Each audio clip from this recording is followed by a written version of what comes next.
Hello, kamusta na tayong lahat? I praise the Almighty Father, for He trusts us. Kaya nga niya tayo dito nakatira sa earth is because He trusts us.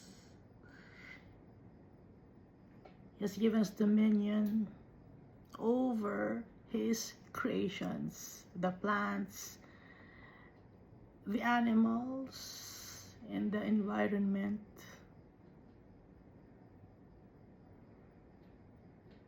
And He also loves us so much so that His love can't be described. It's immense, it's intense, it's vast. It can't be measured.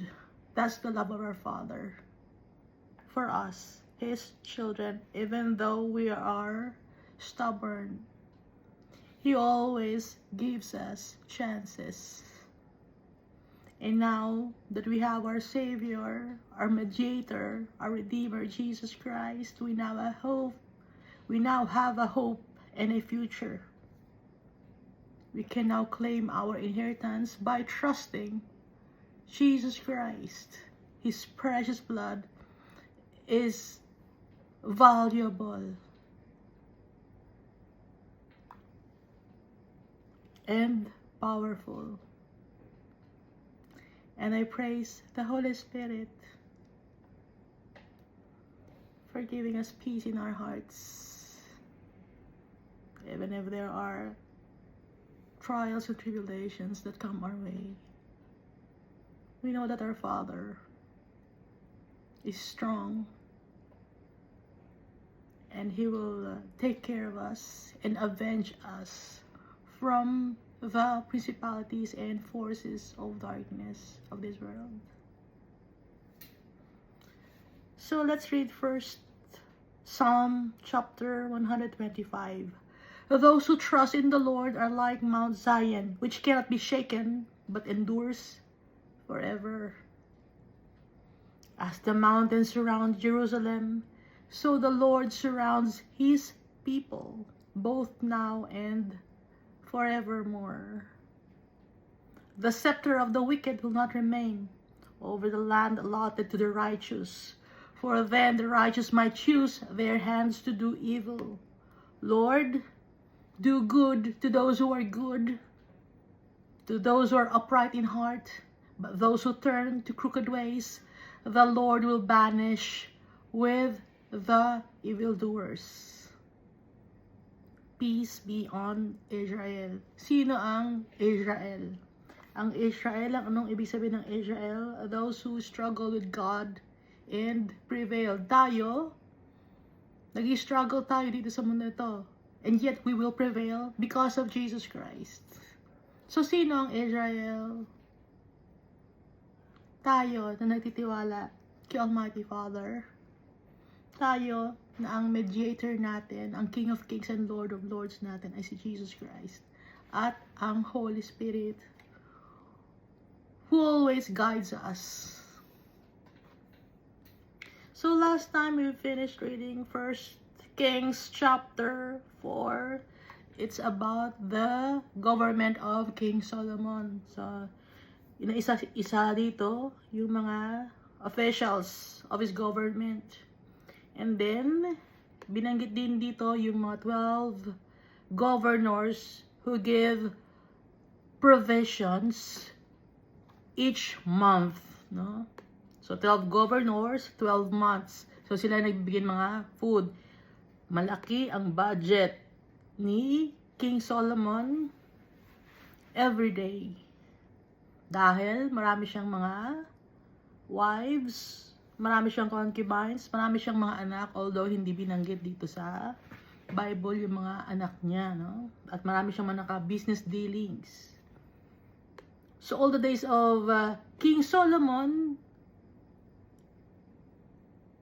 it's abundance, prosperous. Nung time ni David, hirap na hirap si David. Kailangan pa nilang mag-raid sa mga Amalekites. no, to plunder the enemies. Dito, ang nangyari kay Solomon, reaping the benefits and the blessings of the Almighty Father dahil kay David, who was faithful to the Creator of heaven and earth.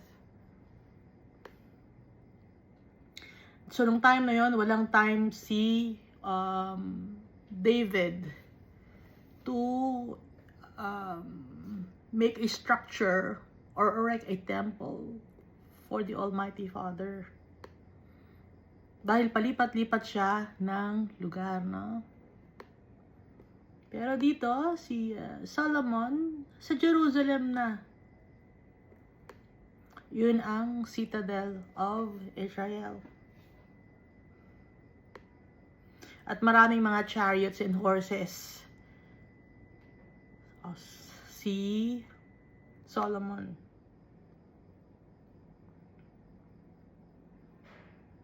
At siya ang wisest person na nabuhay. Wala nang magiging mas wise pa kaysa kay King Solomon. Before King Solomon, walang wise before King Solomon at walang wise after King Solomon. Akala natin si Moses, no, ang wise. Kulang pa yung pagka-wise ni Moses dahil ibinigay lahat ni Almighty Father kay Solomon. So makikita natin, si David, marami siya mga tribulations and trials sa buhay. Dito naman kay King Solomon, peaceful ang kanyang buhay. Pero, sino kay David at sino kay Solomon ang nanatili kay Almighty Father?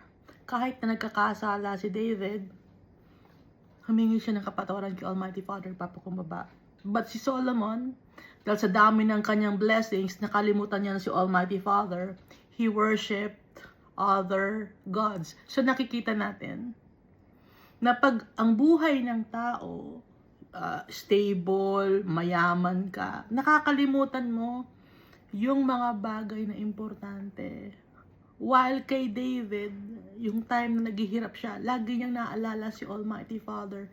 So yun ang difference. Kaya tayo, magpasalamat tayo kay Almighty Father. Lagi niya tayong pinapalalahanan na sa Kanya magtiwala para hindi tayo maligaw ng gaya kay King Solomon. Although he was the wisest person, naligaw siya ng landas. Pero at the latter days of his life, nakabalik siya kay Almighty Father. Kaya nga, yung mga Proverbs, no? Book of Proverbs, Book of Ecclesiastes, at Book of Songs of Solomon. Nandito sa Bible, na ini-inspire tayo to trust God. Dahil si Solomon, natuto siya. Kahit na wise siya, continuous pa rin siyang natututo. Hindi magtatapos ang pagiging wise na hindi ka na matututo. Kagaya ni Solomon, kahit wise siya, natuto pa rin siya.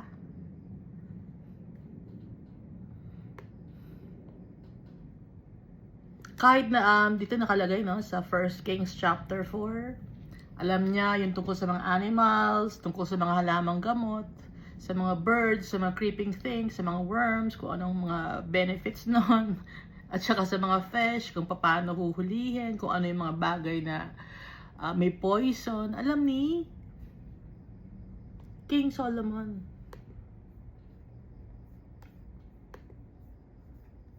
Kaya nga si King Solomon, puntahan siya ng mga tao. Lahat ng nakakarinig ng kanyang wisdom. So, syempre, no, word of mouth yon from Israel. May mga business people na pupunta ng Israel. Then, syempre, ipagkakalat nila. Pupunta sila sa kanilang lugar. Nandun yung King of Solomon. King of Israel na si Solomon. He is wise. Punta kayo doon. Magtutulungan niya kayo.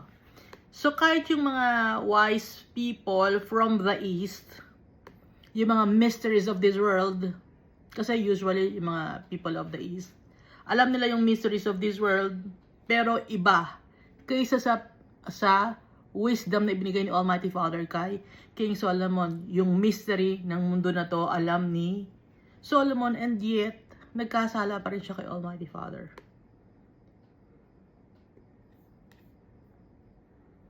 So malalaman natin na hindi importante ang wisdom, ang importante ay ang pagmamahal natin kay Almighty Father. We must be faithful and true. May mga tao na hindi nila alam, no? Kulang sila ng wisdom, kulang sila ng knowledge. But if we have faith in Jesus Christ, we will be saved. We have the chance to claim our inheritance. Just like the man who was with Jesus, na he was crucified on the cross with Jesus. Hindi siya wise. Pero, yung decision niya, wise. Ano yung decision niya? Nakita niya si Jesus nakapako, and then he trusted Jesus Christ. Wise yung kanyang decision. Although hindi niya alam yung mga mysteries of this world, pero ang magtiwala kay Jesus Christ, that's the wisest decision. Magtiwala kay Almighty Father. Kahit hindi tayo maalam magsalita, hindi natin alam lahat ng mga bagay, pero kung kadikit natin si Jesus Christ, si Almighty Father, at ang Holy Spirit, we have everything and more. So, punta na tayo dito, no? Sa 1 Kings chapter 5. Now, Hiram, king of Tyre. Sa Hiram means nobleman. Hiram or Hiram, no? King siya ng Tyre. Kilala niya si David. Tyre means, ngayon, ang ibig sabihin ng Tyre sa Tagalog ay gulong. Kasi ang Tyre means rock. Ang unang gulong ay rock, no? So, dito galing ang salitang Tyre. I-add ko lang, kasi, merong Tyre na ang pangalan ay Michelin. Gulong yan. Ngayon, nakakarinig ba kayo ng 5-star Michelin restaurant? Marketing strategy yun. Bakit? Anong konektado ng gulong? Kasi nabanggit lang natin ang gulong. Gusto ko lang i-add na. Ano ang konektado ng gulong sa pagkain? Kasi yung Michelin, brand yun ng gulong. Ngayon, may restaurant na Michelin 5-star, no? Bakit may ganon? Magkapareho sila. Pati sa logo. Marketing strategy yon dahil para mapudpod ang mga gulong ng mga may kotse na magpunta sa mga malalayong lugar kung saan may masarap na pagkain para magpunta. So, strategy yun ng Michelin. Okay? So, ano lang yun? Trivia lang. So, ituloy na natin itong 1 Kings chapter 5. Now, Hiram, king of Tyre, sent his messengers to Solomon because he heard that they had anointed him king in place of his father. For Hiram had always loved David. Pag sinasabing love David, ito ay may respeto. Baka sabihin nyo na naman, may mali siya na naman. Walang mali siya to. Sa Bible, walang mali siya, no? Pag sinasabing love, may respeto. Kaibigan, ganon. Verse 2, then Solomon sent to Hiram saying, so syempre matanda na si Hiram, pero nawala na si David. So si Solomon ngayon lumapit kay Hiram. You know how my father David could not build the house for the name of the Lord his God because of the wars which were fought against him on every side. Kaya hindi nakapagpatayo ng house for the Almighty Father. Dahil nga sa war, hindi na matapos-tapos. Which were fought against him on every side until the Lord put his foes under the soles of his feet. Natalo ang mga kalaban ni David because David trusted in the Almighty Father. He was faithful. Even though he sinned, and yet he humbled himself and asked for forgiveness from the Almighty Father. Verse 4, but now, the Lord my God has given me rest on every side. Ngayon, tahimik na ang paligid, sabi ni Solomon. Wala na akong kaaway. Nawala na lahat. Naging peaceful na. There is neither adversary. Wala akong mga enemies. So, wala mga Amalekites, Jebusites, Hivites, Hittites. Wala na. No? Tahimik. Kung meron man, tahimik. Nor evil occurrence. Ano ba yung evil occurrence? Mga famine or plague. Walang nangyayaring plague or famine. And behold, I propose to build a house for the name of the Lord my God, as the Lord spoke to my father David, saying, your son, whom I will set on your throne in your place, he shall build the house for my name. Although si Almighty Father, hindi siya naghihingi kay David na itayo siya ng structure. Kusa lang si David nagsabi, no? Kaya si Almighty Father, ang sabi niya, yung anak mo ang magtatayo ng house para sa pangalan ko. Nakalagay ito sa 2 Samuel chapter 7 verse 13. Verse 6 of 1 Kings chapter 5. Now therefore command that they cut down cedars for me from Lebanon, and my servants will be with your servants, and I will pay you wages for your servants, according to whatever you say, for you know there is none among us who has skill to cut timber like the Sidonians. Magaling magputol ng puno ang mga tao sa Tyre at Sidon. Kung i-check nyo ulit yung mapa ng Tyre and Sidon, sila ngayon ay Lebanon. Sino sila? Sila ay mga Phoenician. Yung mga Phoenician, magaling silang gumawa ng barko or ship. Saan galing ang kanilang mga puno? Dahil marami silang puno. Cedar and cypress trees.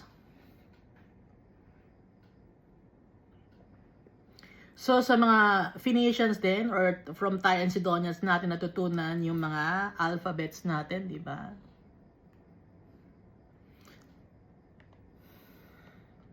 So, yung English language, nag-evolve yon from Germanic, no? German na salita. Nag-evolve kasi ang mga salita. So, kung titignan niyo yung etymology, galing Latin, tapos galing Germanic language, no?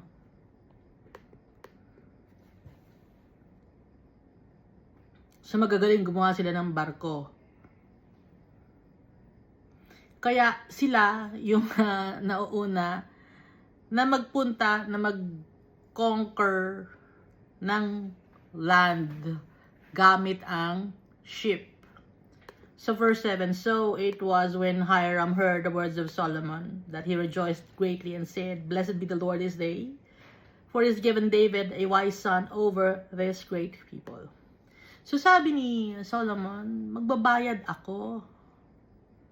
Gusto namin magtayo ng house for the Lord. Kailangan namin ng mga puno from Lebanon. Babayaran ko yung mga servants mo. Babayaran ko kayo lahat. May presyo yung puno.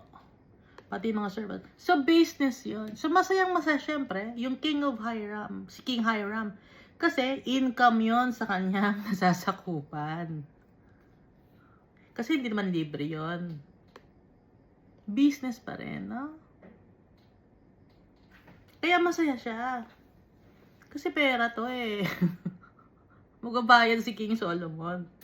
Hindi naman libre. So it was when Hiram heard the words of Solomon that he rejoiced greatly and said, blessed be the Lord this day, for he has given David as a wise son over this great people. And then Hiram sent to Solomon, saying, I have considered the message which you sent me, and I will do all you desire concerning the cedar and cypress logs. So, syempre, hindi na puno ang ipapadala niya, kundi putol na. At wala pa nung mga highway.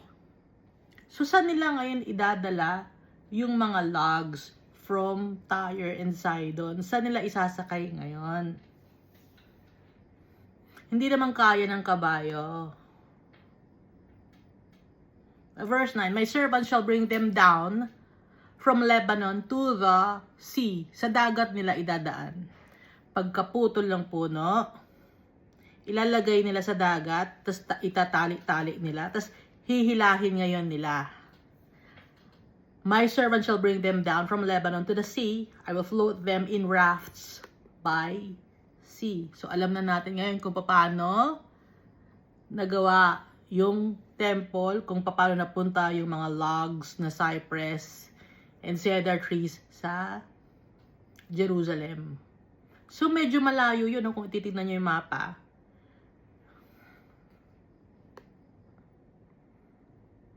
At kailangan ng madaming tao. I will float them in rafts by sea to the place you indicate to me. So ang pinakamalapit na pier ay yung Joppa, no?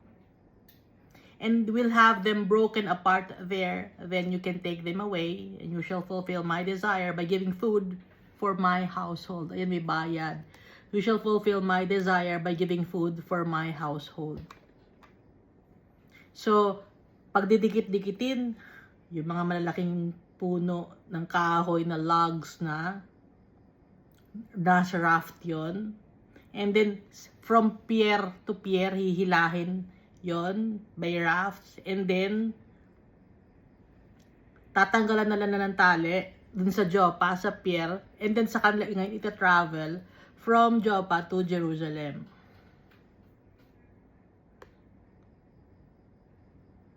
Kasi yung Joppa yung pinakamalapit na pier.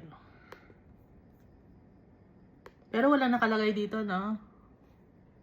I-check nyo kung saan pier, kayong mag-decide. Kayong mag-isip. Verse 10, then Hiram gave Solomon cedar and cypress logs according to all his desire. Kahit gaano kadami. So, madaming puno noon, ha? Ngayon, hindi na pwede magputol lang puno. Kailangan pa ng government approval. May mga under the table pa yan para makaputol ka ng puno. Verse 11, and Solomon gave Hiram 20,000 cores of wheat as food for his household. Dami. So, it's about 5 bushels of wheat. And 20 cores of pressed oil. Or 20,000 cores of pressed oil. Kung anong oil to, usually it's olive oil, no? The Solomon gave to Hiram year by year. So, every year nagbibigay si Solomon. Verse 12. So, the Lord gave Solomon wisdom as he had promised him. And there was peace between Hiram and Solomon. So, peaceful yung Lebanon tsaka yung Israel. And the two of them made a treaty together. So, nagkaroon sila ng contract or pact or peace agreement.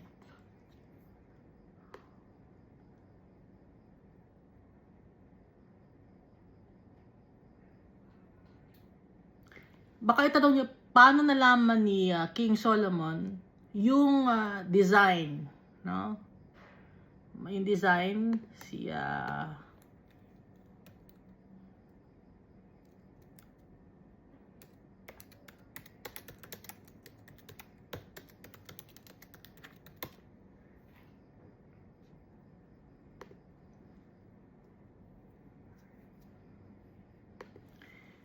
dahil nga full of wisdom, si Solomon, inilagay ni Almighty Father sa heart ni Solomon kung ano yung design. Kagaya nitong sa Exodus chapter 31, ano? Then the Lord spoke to Moses saying, see, I have called by name Bezalel, the son of Uri, the son of Hur, of the tribe of Judah, and I have filled him with the Spirit of God, in wisdom, in understanding, in knowledge, and in all manner of workmanship, to design artistic works, to work in gold, in silver, in bronze, in cutting jewels for setting, in carving wood, and to work in all manner of workmanship. So, itong si Bezalel, siya yung gagawa ng Ark of the Covenant. Ano ang ginawa ni Almighty Father? Inilagay sa heart ni Almighty Father, sa heart ni Bezalel, kung ano ang design na gagawin. Ganon din ang nangyari kay King Solomon. Paano niya nalaman yung design? It's because inilagay ni Almighty Father sa heart ni King Solomon all the wisdom and knowledge and understanding kung anong design ang gusto ni Almighty Father, kung anong dapat na ilagay ng mga bagay sa temple of God. Naintindihan natin, ano? Is ka naintindihan ba? Then King Solomon raised up a labor force out of all Israel, and the labor force was 30,000 men. Ang dami nun. 30,000 men. Labor force. And he sent them to Lebanon, 10,000 a month in shifts. So may mga tao si Solomon pupunta sa Lebanon. 10,000 ang mga tao. Buwan-buwan. Shifting yon. They were 1 month in Lebanon. 1 month sila sa Lebanon nagtatrabaho. And 2 months at home. Tapos, meron silang 2 months na pag-uwi nila sa kanilang mga bahay sa Israel, rest day nila yon 2 months. And then, after 2 months, balik ulit sila for 1 month sa Lebanon. Adoniram was in charge of the labor force. So, siya yung HR. Saan na sino yung mga kulang dyan? Sino yung may mga sakit, hindi makakasama? Dapat may kapalit kayo dahil kailangan natin ng mga tao. Verse 15, Solomon had 70,000 who carried burdens. Anong ibig sabihin who carried burdens? 70,000. 70,000 people or men na tagabuhat. And 80,000 who quarried stone in the mountains. So, nagka-quarry.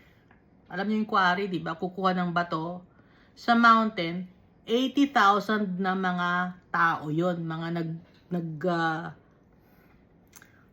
wala namang blasting pa noon, ano. Hindi nila pwedeng durugin yung bato. So, pag kukuha sila ng mga bato, buo. Minsan square na ganyan. So, kung i-check nyo, no, yung mga bato na ginagamit ng hindi hollow blocks. Buo na bato. So, meron silang system kung paano nila makukuha yung bato na buo sa quarry. 80,000 na lalaki yun. Pero, yung mga taga-buhat naman, 70,000. Ngayon, i-compare natin to, ha. Itong nangyari na to sa pyramid. Di ba may mga pyramid ngayon? Up to now, nakikita pa rin yung pyramid. Buo yung bato. So, ganito kadami yung mga tao na kinukuha. No? So, walang magic na nangyayari sa mga pyramid.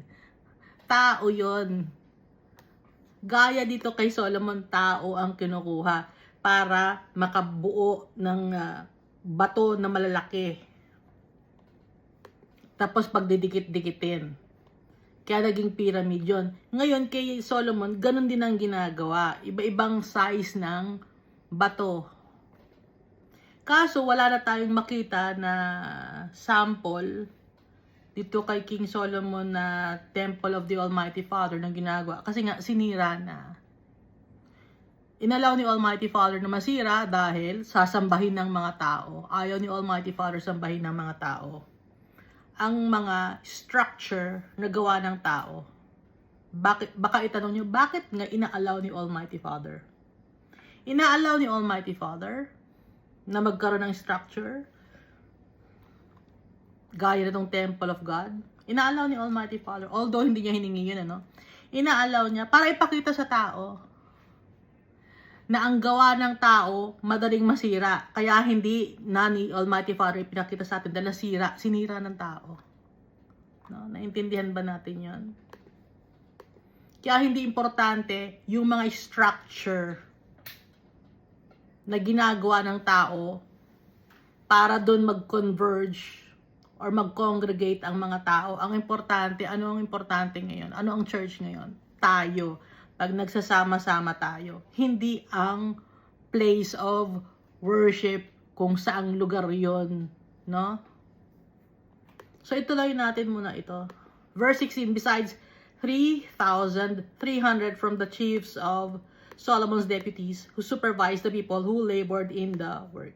May mga deputy. So aside from labor force, yung merong pinaka-head, meron pa rin mga deputy na nag-oversee. So hati-hati din. So meron silang 3,300 supervisors na nagbabantay. Tama ba yung ginagawa nitong mga to? Di ba ganun usually? Ano bang tawag doon? Mga foreman? Ngayon ang tawag foreman, ano? Noon tawag mga, nakalagay dito, mga deputy. Verse 17, and the king commanded them to quarry, yan, intusan na ni King Solomon, na mag-quarry large stones, malalaking bato. Paano ba magputol ng malalaking bato? Marunong kayo? Marunong ako magputol ng malalaking bato. Gamit lang ang pamukpok at gamit lang ang pamukpok at matulis na kahoy. Alam nyo yun, ano, matibay na matulis na kahoy. At ano na ngayon, meron na silang spear, di ba? Meron silang mga spear. So, meron na silang mga kutsilyo na matutulis. Ano bang tawag doon? Yung matulis na gano'n, na parang pako na malaki, na bakal.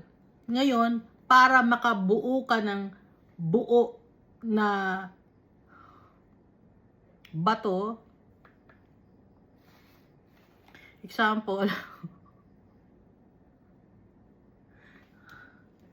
wala ba yung matulis dito na ano? O kunyari ito yung matulis na para mabuo mo yung bato, pupukpukin mo dyan, pupukpukin mo dyan, pupukpukin mo dyan. So may sukat yon. Yun, pupukpukin. Iisa-isahin mo pupukpukin yon. Yan. Hanggang sa pag pukpok mo ng gano'n, buo mo na siyang makukuha eh. No? I-try nyo. Punta kayo sa bundok. I-try nyo, gawin nyo. Kasi nga, wala pang hollow blocks noon.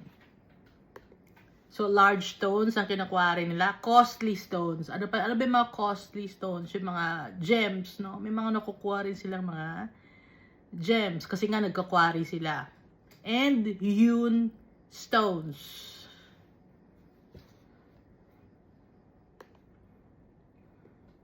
So, maliban sa mga large stones, meron ding mga hewn stones.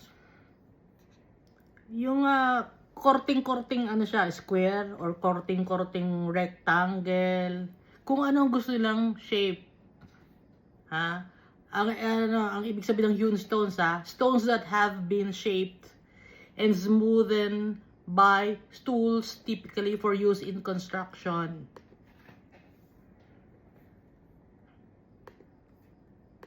Tapos may mga large stones pa, no? So itong mga hewn stones, parang sa pyramid to. Sobrang laki ng mga hewn stones na kinukuha nila. May sukat 'yon. Kaya sasabihin na alien, hindi alien, yung tao rin yun, na hindi naiintindihan ng mga tao.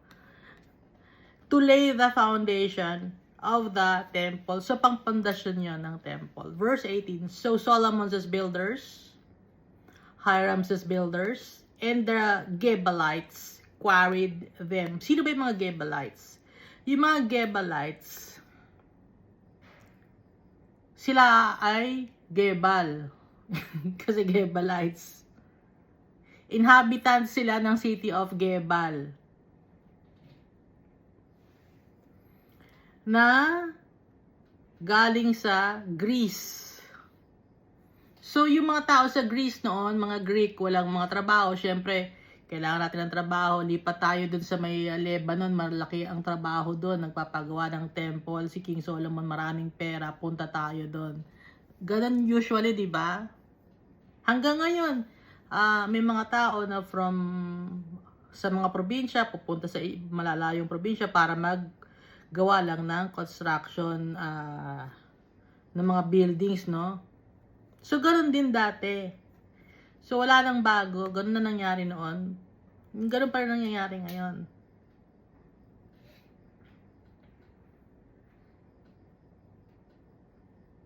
So, Phoenician City yung Lebanon talaga. Yung itsura ng mga Phoenicians, no? Parang si Keanu Reeves. Pag lalaki, ganun ang itsura. Di ba gwapo? Oh. Parang mga Arab, Israeli, ganun, magkakamukha sila, di ba? So Solomon's builders, Hiram's builders, and the Gebalites quarried them, and they prepared timber and stones to build the temple.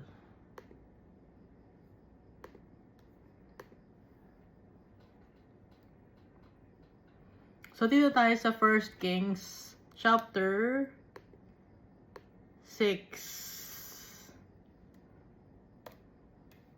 And it came to pass in the 480th year after the children of Israel had come out of the land of Egypt, in the 4th year of Solomon's reign over Israel, in the month of Ziv. Kung ano ba ang month of Ziv? Ang month of Ziv ay, kung ikukumpara ngayon sa Gregorian calendar, it's either April or May, which is the second month, no? Ziv. Ngayon, sabi nyo, hindi naman second month ng April or May, pag sa ngayon, no? Kasi, originally, ikakwenta na naman natin yung original yung month. Iniba lang kasi ginawa ng Roman calendar, iniba ng mga Gregorian, ni Gregory. Sino mang Gregory yon? Ba't kasi yan ka ng Gregorian calendar? Pero, ang originally, ang second month ay Ziv, or kung sa ngayon ay April or May.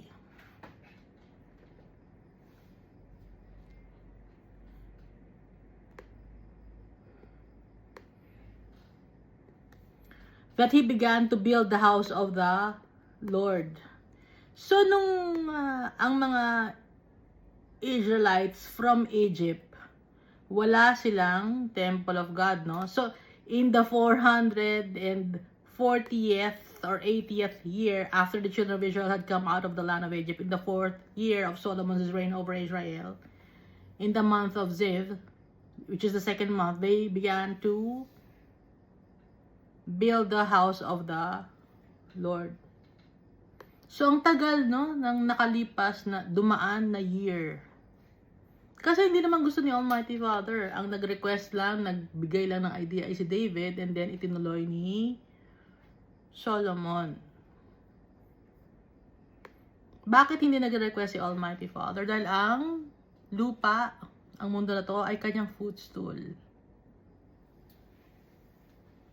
Verse 2, now the house which King Solomon built for the Lord, its length was 60 cubits, its width 20, and its height 30 cubits. Yung sukat.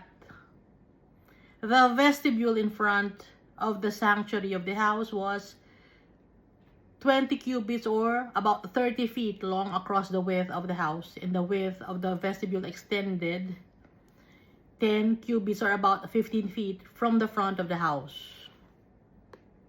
And he made for the house windows with beveled frames. So may mga windows, beveled frames. Alam niyo yung itsura ng beveled frames, no? Check nyo na lang sa internet kung ano yung itsura ng beveled frames ng windows. Against the wall of the temple, he built chambers all around, against the walls of the temple, all around the sanctuary and the inner sanctuary. Thus he made side chambers all around it. The lowest chamber was 5 cubits wide, and the middle was 6 cubits wide, and the third was 7 cubits wide. For he made narrow ledges around the outside of the temple, so that the support beams would not be fastened into the walls of the temple. Ngayon, kung ito ay ilalagay mo hindi natin visualize, no? Ilalagay mo to sa chat GPT. Hindi kaya ng chat GPT. Hindi kaya ng internet. Dahil ito ay wisdom of the Almighty Father. Hindi kaya ng computer. Baka kasi sabihin nyo, ay hindi, i-check natin sa computer kung para malaman natin yung itsura. Hindi. Hindi makaka-capture ng internet yung beauty ng wisdom of wisdom ng tatay natin.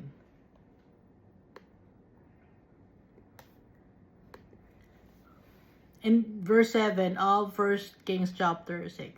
And the temple, when it was being built, was built with stone finished at the quarry, so that no hammer, or chisel, or any iron tool was heard in the temple while it was being built. Tahimik habang ginagawa yung temple. Bakit? Walang hammer, walang chisel na naririnig or iron tool. Bakit walang nadidinig? Kasi nga, dun pa lang sa pinagkwakwarihan nila, sinukat na nila kung ano yung sukat na kailangan nila para ilagay sa temple. Alam na nila yung sukat, kaya doon na sa temple, inilalagay lang nila, ipinapatong lang nila. Example pyramid. Di ba yung pyramid, walang mga tools yon, ipinatong lang.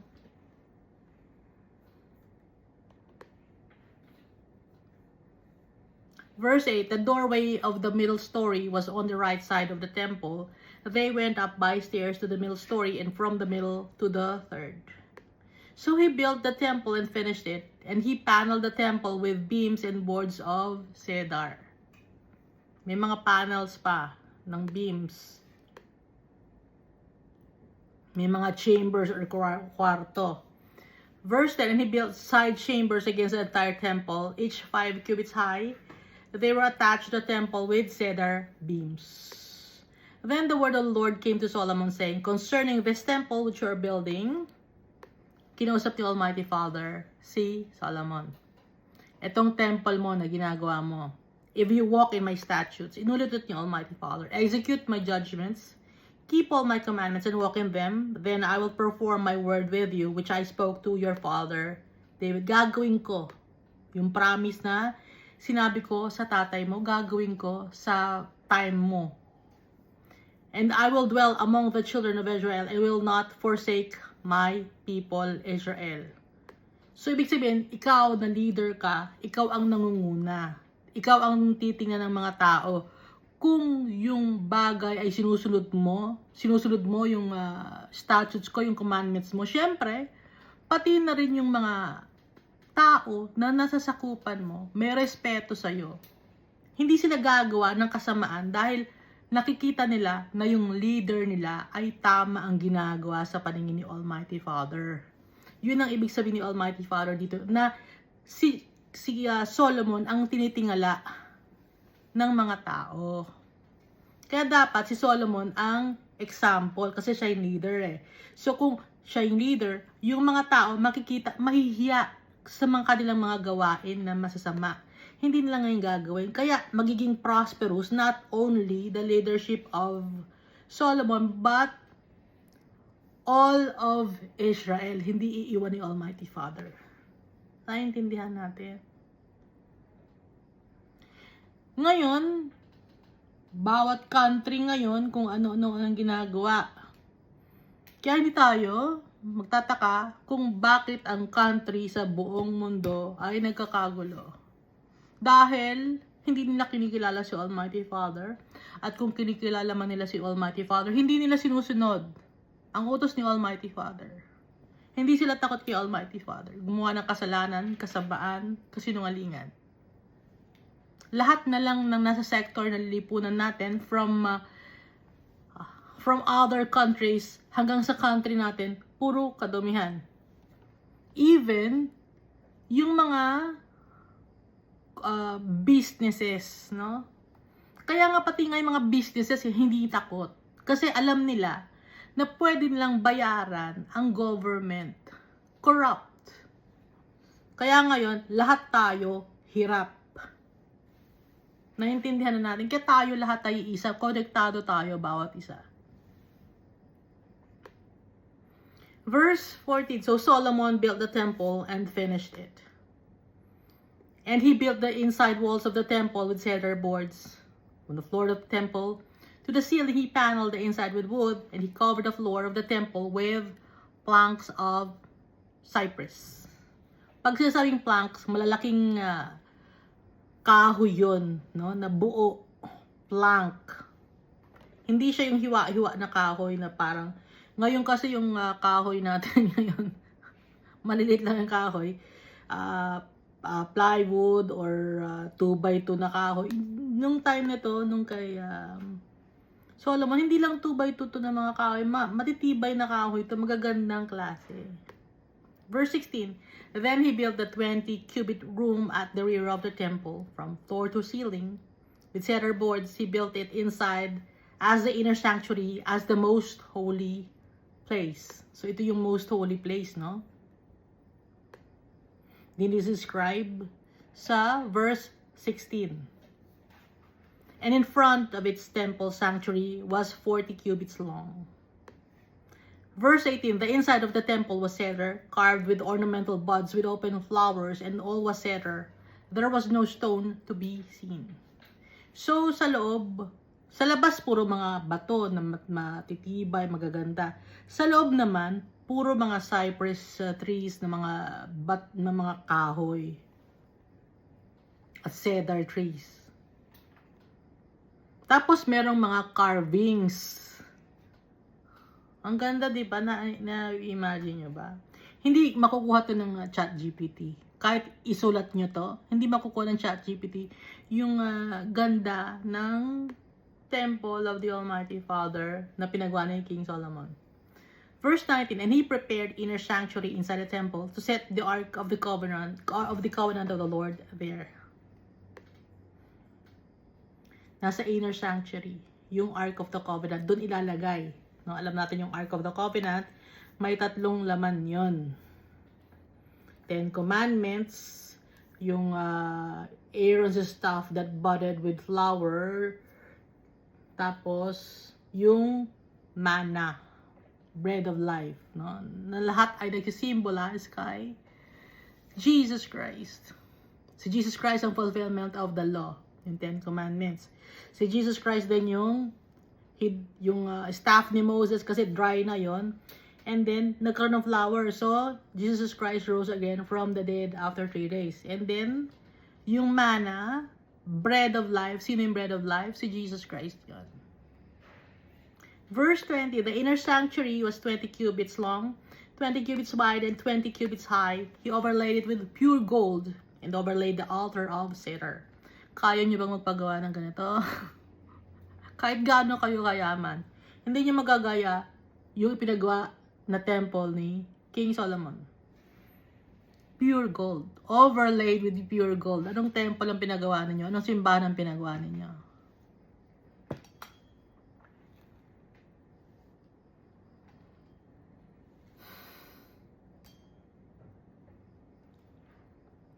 Gold-plated.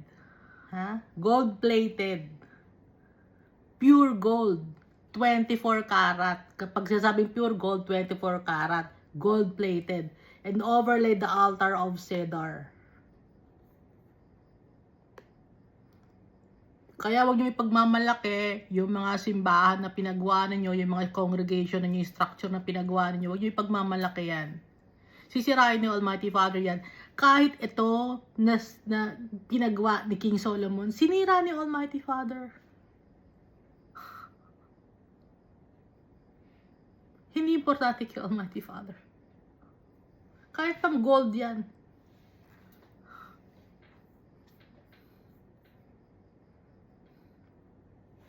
Ang tingin ni Almighty Father dito sa mundo, alam nyo ka ano? Dingy place. Ang ganda-ganda ng ginawa ni Almighty Father ng mundo. Pero, dinunumihan ng mga tao. Dingy. Alam niyo ba yung dingy? Dingy place. Ano bang other word for dingy?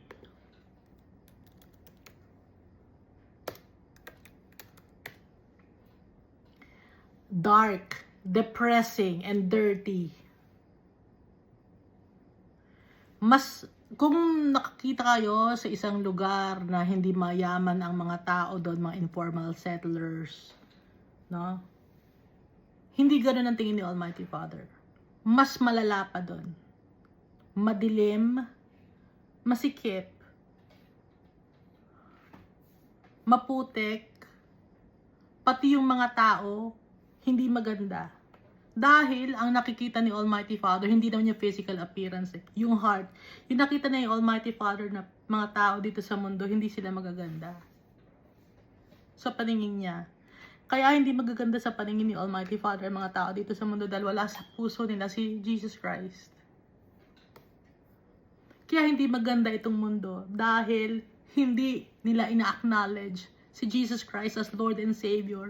Hindi nila sinasamba si Almighty Father. Kaya ang mundo na to, a dingy place, dark, depressing, and dirty place itong mundo. Kahit gaano pang ipagawa nyo na malalaking mga ilaw, pagawa kayo ng magagandang mga buildings, mga parks, pangit pa rin sa paningin ni Almighty Father. Dingy place.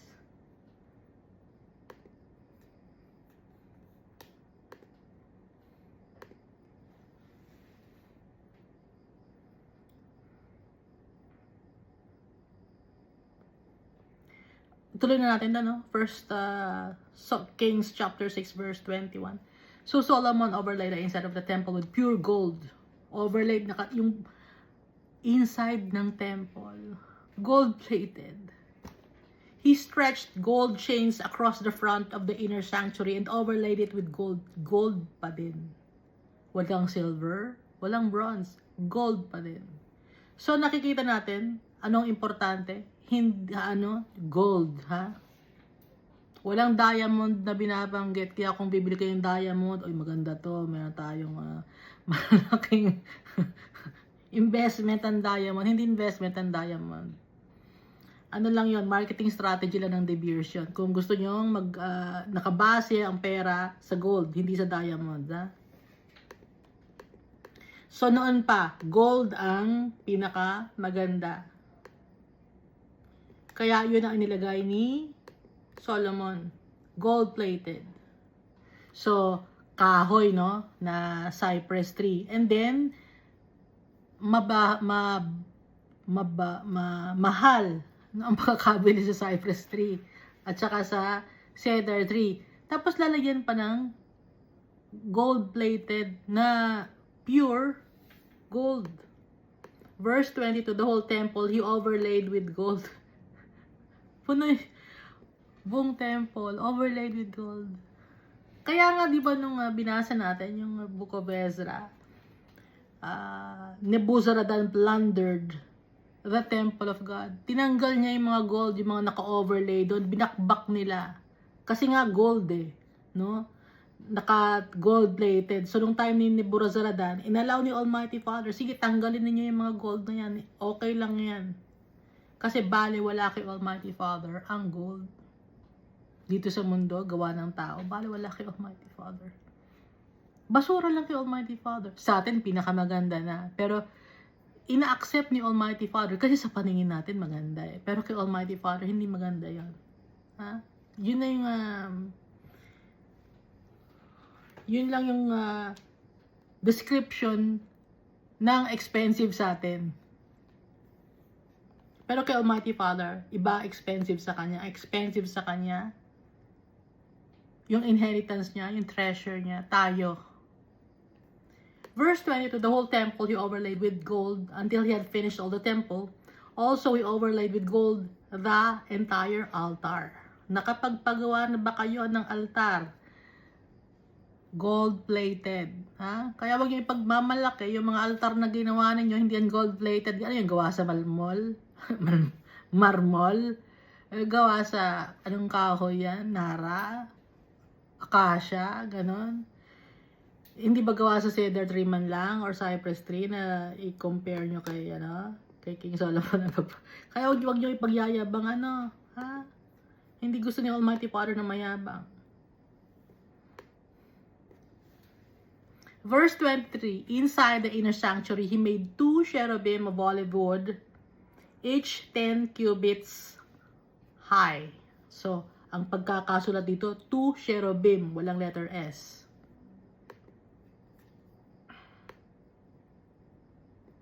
Baka sabihin niyo, itong 2 cherubim, kamukha ito ni Cupid, ni Stupid Cupid. Hindi ito kamukha ni Stupid Cupid, inuulit ko sa inyo. Yung cherubim, hindi siya Stupid Cupid. Hindi yan kamukha ni Cupid na may pakpak na maliit na korting bata na na nakaganon.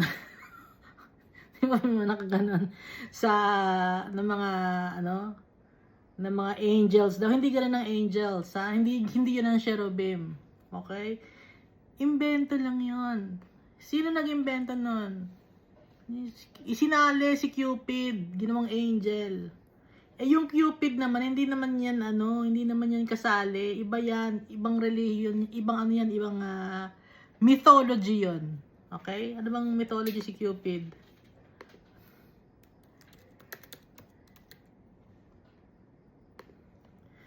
Ano siya? Roman mythology. Kaya nga may Cupid kasi Roman mythology pala eh. Kaya pala yung simbahan ng iba dyan, merong Cupid kasi Roman mythology ang gamit nila. O, tingnan mo. O, may pakpak. Wala namang nakalagay na pakpak ang mga angels. Ang may pakpak, cherubim. Ang cherubim, 4 living creatures. So, dito, ang nilagay lang ay 2 cherubim. Kasi itong 2 cherubim na to, kaya 2 lang ang nilagay, no? Kasi 4 din ang faces nila. Bawat isang cherubim, 4 ang faces. Nag-iiba-iba. Hindi siya solid na 4 hindi siya solid na 4 faces, kundi nag-iiba-iba siya. Hindi ma-explain. Hindi ko may bigkas kung paano ko i-explain. Each 10 cubits high. 24. One wing of the cherub was 5 cubits, and the other wing of the cherub was 5 cubits. 10 cubits from the tip of one wing to the tip of the other. And the other cherub was 10 cubits. Both cherubim were of the same size and shape.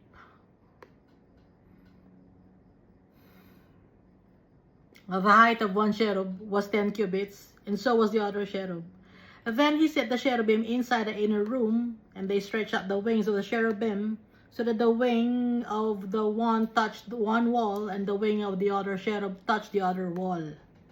And their wings touched each other in the middle of the room. Kagaya ng nakasulat sa book of Ezekiel, no? Nabasa natin na isang cherubim, natatouch niya yung wing ng isang cherubim. Ano bang Ezekiel chapter 10 yon, no? Ipakibasa na lang sa Ezekiel chapter 10. Verse 28, also, he overlaid the cherubim with gold.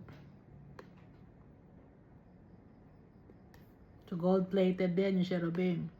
Then he carved all the walls of the temple all around, both the inner and the outer sanctuaries, with carved figures of cherubim, palm trees, and open flowers. In the floor of the temple, he overlaid with gold, pati yung floor. Pati yung sahig. Gold-plated, sangka pa. Both the inner and outer sanctuaries. Verse 31, for the entrance of the inner sanctuary, he made doors of olive wood. The lintel and the doorposts were 1/5 of the wall.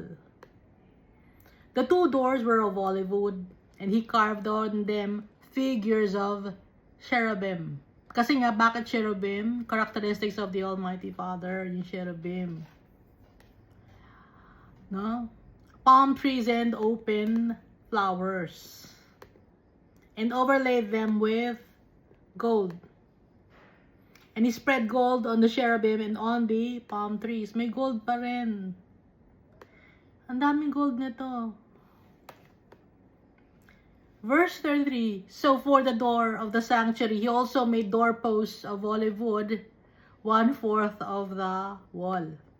And the 2 doors were of cypress wood, 2 panels comprised one folding door, and 2 panels comprised the other folding door. And then he carved cherubim, palm trees, and open flowers on them, and overlaid them with gold again, applied evenly on the carved work. Sa pagpasok mo, no, sa lugar, puro gold ang makikita mo. Lahat magniningning. Kasi yun yung pinakamalapit. Kasi nga, yung throne ni Almighty Father, maningning. Eh, ano ba ang maningning dito sa lupa? Gold lang ang pinakamalapit na maningning. Pero, kay Almighty Father, hindi gold yung maningning. Siya mismo yung maningning. Siya mismo yung holy. Verse 36 of 1 Kings chapter 6. And he built the inner court with 3 rows of hewn stone and a row of cedar beams. In the 4th year, the foundation of the house of the Lord was laid. In the month of Ziv, or April or May. And in the 11th year, in the month of Bul, pag sasabing month of Bul, ito ay Shivan or Heshvan. 11th year. Ano ba yung 11th year? In the month of Bul, which is the 8th month. Yung 8, ano yung Octo yun, di ba? Oct. So, October yung 8th month. Ngayon, pag Gregorian calendar, it's 10th month yun, di ba? Pero, kaya nga Ok, kasi 8th month, October. So, dito, ang month of Bul ay October or November. The house was finished in all its details and according to all its plans. So, he was 7 years in building it. Natapos ang temple. 7 years. Completion. It's a complete number.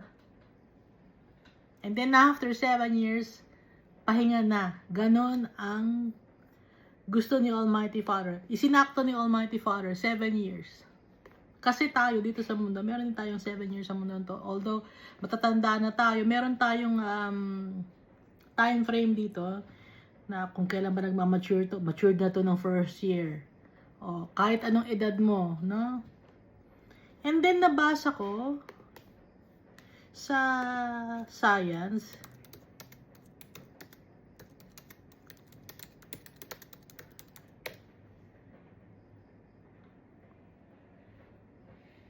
no?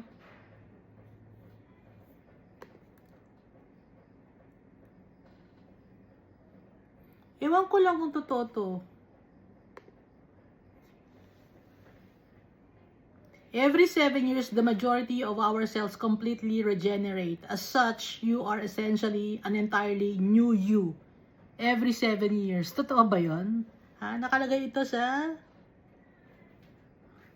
grayarea.org. No? Nandito rin sa Reddit, nakalagay.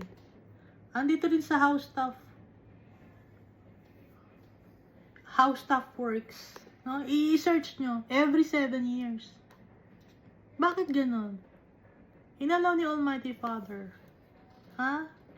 Kasi nga importante. Yung 7, it's our rest day. Nag-iiba tayo dapat. Nagmamature tayo. Lalo nating nakikilala si Almighty Father, lalo tayong napapalapit sa Kanya.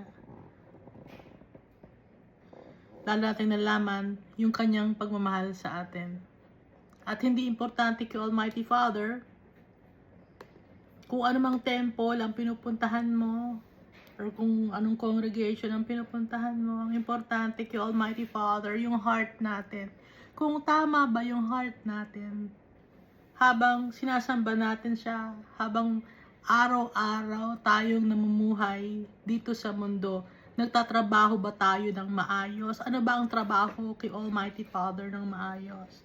Ang pagtatrabaho kay Almighty Father ay ang mahalin ang kapwa-tao natin. Mahirap na trabaho yun. Yung mahalin yung kapwa-tao natin. Napakahirap mahalin ng kapwa-tao natin. Kaya nga, work ang tawag ng Almighty Father on yung mga trials and tribulations natin. Trabaho yun na dapat nating mapagtagumpayan. Para sa rest day natin. Nandun tayo sa tatay natin. Makuha natin ang ating inheritance, ang ating na dapat na talagang para sa atin, inihanda ni Almighty Father, para sa atin, nakaprepare yun, para sa atin.